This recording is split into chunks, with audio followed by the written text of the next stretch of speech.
नमस्कार साथियों, मेरा नाम है अजय मौर्य और आप देख रहे हैं गुरुकुल स्टडी अड्डा। दोस्तों, आज मैं आप लोगों के लिए कक्षा 6 विज्ञान का शिक्षण योजना लेकर के आया हूं। तो सर्वप्रथम ऊपर आपको शिक्षण योजना संख्या लिखनी होती है। फिर उसके नीचे आपको 4 कॉलम बनाने होते हैं: दिनांक, कक्षा, विषय और समय। दिनांक के नीचे आप उस तिथि को लिखते हैं जिस तिथि में शिक्षण कार्य कर रहे हैं। जिस कक्षा को पढ़ाते हैं कक्षा के नीचे लिखते हैं। जिस विषय का शिक्षण कार्य कर रहे हैं विषय के नीचे लिखते हैं। और समय अवधि में आप 40 मिनट लिख देते हैं। फिर उसके बाद आपको लर्निंग आउटकम लिखना होता है। तो लर्निंग आउटकम में देखिए क्या, नंबर 1, बच्चे ठोस, द्रव, गैस में अंतर कर लेते हैं। नंबर 2, छात्रों को वस्तुएं किस पदार्थ से बनी हैं इसकी जानकारी है। नंबर 3, बच्चे जल में घुलनशील तथा अघुलनशील पदार्थों को वर्गीकृत कर लेते हैं।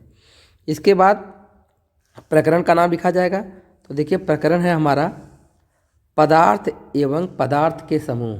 पदार्थ एवं पदार्थ के समूह। फिर उसके बाद आवश्यक सामग्री, शिक्षण अधिगम सामग्री रहेगी जिसमें है पाठ्य पुस्तक, मोबाइल, दीक्षा ऐप, विद्यालय में उपस्थित वस्तुएं, चार्ट पेपर, चाक, डस्टर आदि। इसके बाद हम अगली हेडिंग डालेंगे शिक्षण अधिगम प्रक्रियाएं, आवली गतिविधियां। इनमें देख लीजिए यहाँ प्रथम दिवस है। 4 कॉलम बनाने होंगे: क्रम संख्या, चरण, समय और आकलन के तरीके। यहाँ क्रम संख्या क पे हेडिंग डालेंगे शिक्षण के प्रारंभ में। अध्यापक छात्रों से कुछ प्रश्न पूछते हैं। पहला प्रश्न, बच्चों अपने आसपास मौजूद कुछ वस्तुओं के नाम बताओ।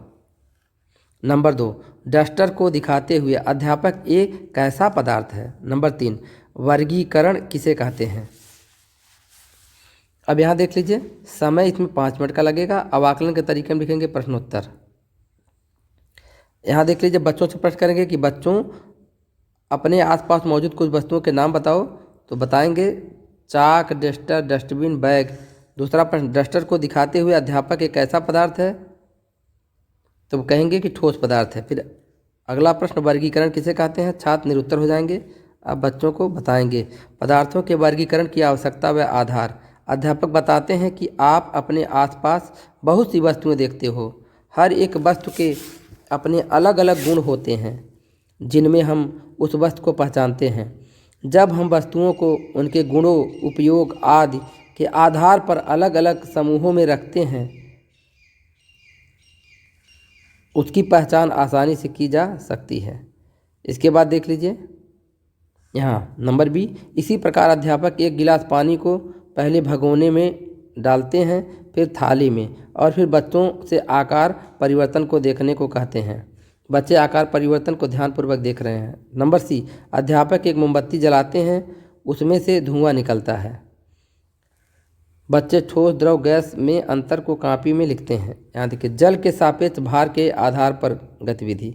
अध्यापक एक एक बच्चे को बुलाकर गतिविधि कराएंगे और निष्कर्ष के आधार पर एक तालिका बनाएंगे। अध्यापक बताते हैं कि जल से भारी वस्तुएं डूब जाती हैं।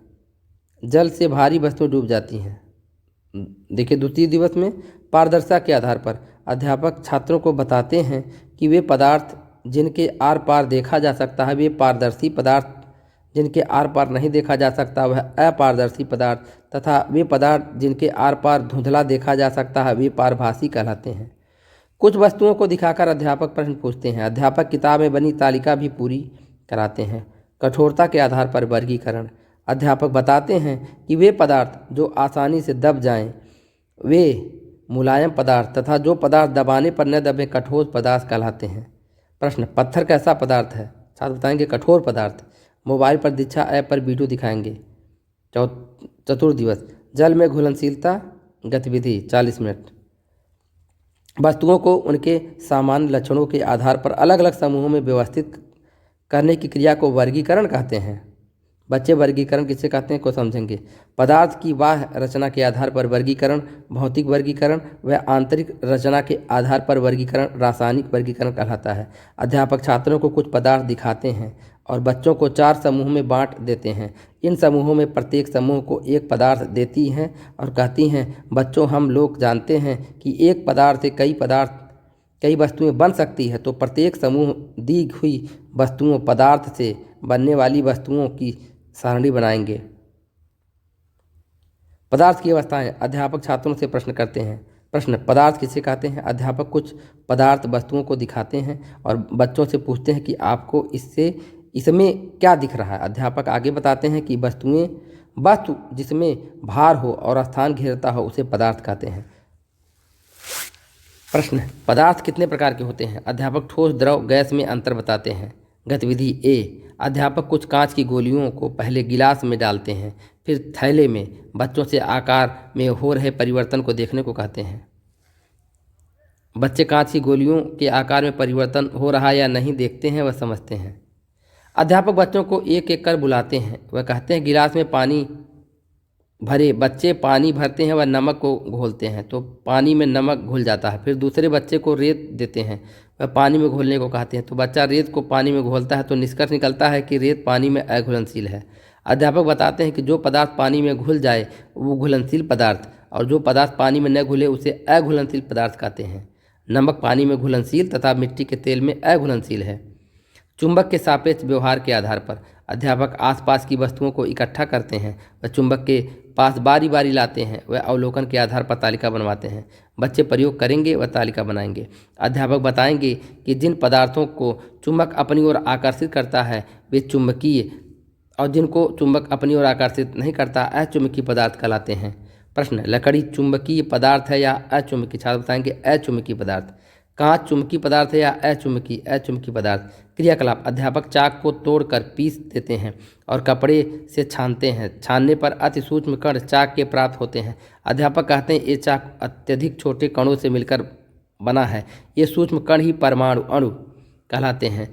कई परमाणु मिलकर अणु बनाते हैं। समान प्रकार के अणु तत्व व भिन्न प्रकार के अणु यौगिक कहलाते हैं। श्याम पट्टकार्य। नंबर 1, पदार्थ की अवस्थाओं के नाम बताइए। नंबर 2, पदार्थ किसे कहते हैं। नंबर 3, वर्गीकरण किसे कहते हैं। नंबर 4, पारदर्शिता के आधार पर पदार्थ के प्रकार बताइए। नंबर 5, जल में घुलनशील तथा अघुलनशील पदार्थों के उदाहरण लिखिए। प्रदत्त कार्य एवं गृह कार्य, बच्चे पाठ्य पुस्तक के प्रश्नों को अभ्यास पुस्तिका में करके घर से लाएंगे। आगामी योजना, लर्निंग आउटकम एवं शिक्षण के दौरान आने वाली कठिनाइयों के आधार पर शिक्षक आगामी शिक्षण योजना का निर्माण करेंगे। इसी के साथ ही वीडियो समाप्त हो रहा है। वीडियो पसंद आ रहा हो तो वीडियो को लाइक कर दीजिएगा, और ऐसे यूजफुल वीडियो अगर आप पाना चाहते हैं तो इस चैनल को सब्सक्राइब करके बेल आइकन का भी प्रेस कर दीजिएगा। धन्यवाद।